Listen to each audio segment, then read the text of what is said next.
Welcome back everyone, and thank you for joining me on this week's session, how to make plantain flour at home from scratch.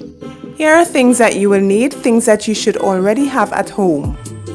By the way, if you're interested in learning how to make powders from our very own Caribbean fruits and vegetables, click on the link down below. It will take you to my ebook. And if you're interested in learning how to make sweet potato flour at home as well as cassava flour, click on the link down below. It will take you to my other videos. Now, to make today's plantain flour, I had to venture into our local market here in Tobago. My dad only has one plantain tree, so it's not very popular on our property. But the security guard wanted to give me a bit of a hassle because I had a camera in hand. I had to tell her, drink some water and mind your business. I'm just recording my purchase. As I entered the vending space, I found this really nice young lady on the left-hand side that has some really nice fresh produce. I instantly gravitated to her.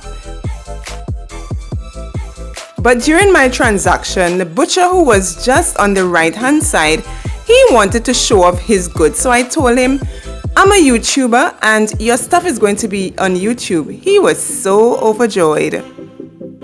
So if you're ever in our local market, check him out.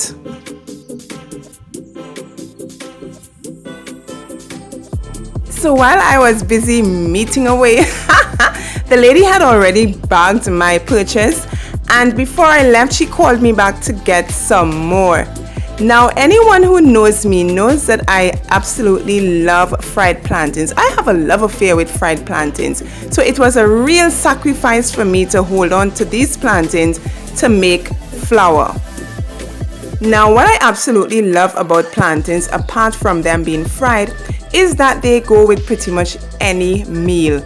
They're high in nutrients from vitamins, B's, C's, K's, potassium, magnesium, a whole host of benefits, even more so than bananas. And truth be told, this will be my first time attempting plantain flour. So this is the shade that you will normally get them at. And by the time I was ready to make the flour in the evening time, they had already ripened some more. But as they say, the riper the plantain, the sweeter the flour. Someone said that. So you start first by removing the ends of the plantain with your sharp knife. Then neatly make one slit with the tip of the knife down the entire length of the plantain. Then using your index finger, just simply peel away the skin, the peel of the plantain with the rest of your fingers. This process may not be as easy with green plantains, so choosing half-ripe plantains is necessary if you want an easy process when it comes to removing the skin. Now, I was a bit curious with the weight of the plantain skins because they're so bloody heavy. So I weighed them. And guys, guess what? The plantain skin alone from the 3 pounds of plantains that I use, they're more than a pound. And I ended up with just about 2 pounds of the actual plantains. Now you just simply give them a wash and get ready to grate. Just simply cut them in half to make them easier to grate. Now, while I was doing research for this video, I recognized that 99% of people used green plantains to make their flour. But because I wanted some level of sweetness in the end result, I decided to use half-ripe plantains. Now it's time to grate the plantains. Just simply grab your kitchen grater, or you can use a food processor, whichever best works for you. Now, when you're making plantain flour, I will suggest using either green or half-ripe plantains because ripe plantains obviously are better suited for frying or boiling or simply mashing and using in the respective application that you want to. So now you're all done with the grating and all set to start the drying process. Simply grab your dehydrator tray or your baking tray if you're doing it in the oven and lay out the grated plantains evenly on the surface to ensure an even drying process. This process may seem as though it's very tedious and time consuming, but rest assured, when you actually start, the time goes by so quickly you'll be like, oh my god, that's it? The amazing thing about this process is that plantains and bananas pretty much operate the same way, so you can also attempt making green banana or half-ripe banana flour. Now that you're all done laying out your plantains evenly, it's now time for the drying process, which takes about 8 hours.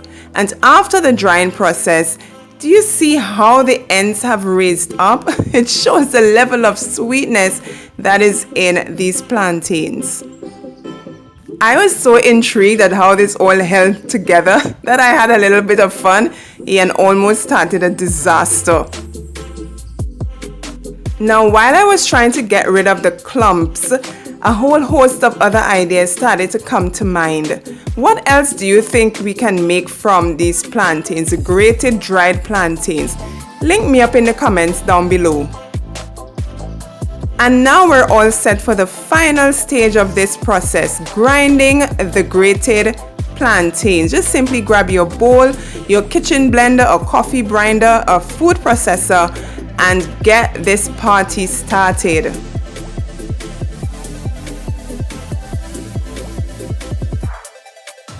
Now, I opted to use my kitchen blender because it's just so easy to maneuver. But what I found with the plantains while grinding is that it was so dusty compared to the other flours.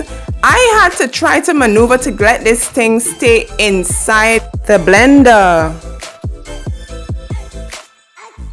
And another thing I love about making these flours in my blender is that you see the wormhole in the center. That's so fun. Okay, so you may be wondering, what can I possibly use plantain flour to make? Well, the options are limitless. Pancakes, waffles, tortillas, donuts, cookies, cakes, muffins, breads, puffs, soup, sauces. Guys, the list is endless. So now you have the option of either using your flour as is, or you can go on to the next stage, which is sifting. I love the sifting because it gives me a fine flour, but if you don't, you can simply use it as is. Just simply sift to get rid of the larger particles, and that leaves behind a very fine consistency flour. And there you have it, guys, your finished end result. We started off with 3 pounds of plantains. It came down to 2, and after it's dried and sifted, we now have just under 1 pound. Now just simply grab a container, store it in a cool, dry place until you're ready to use. Once again, just like the other flours, there is a market for plantain flour. Once again, if you're interested in learning how to make powders from our Caribbean fruits and vegetables, click on the link down below for my ebook. Thank you guys so much for watching. See you next week with dashing and tannier flour.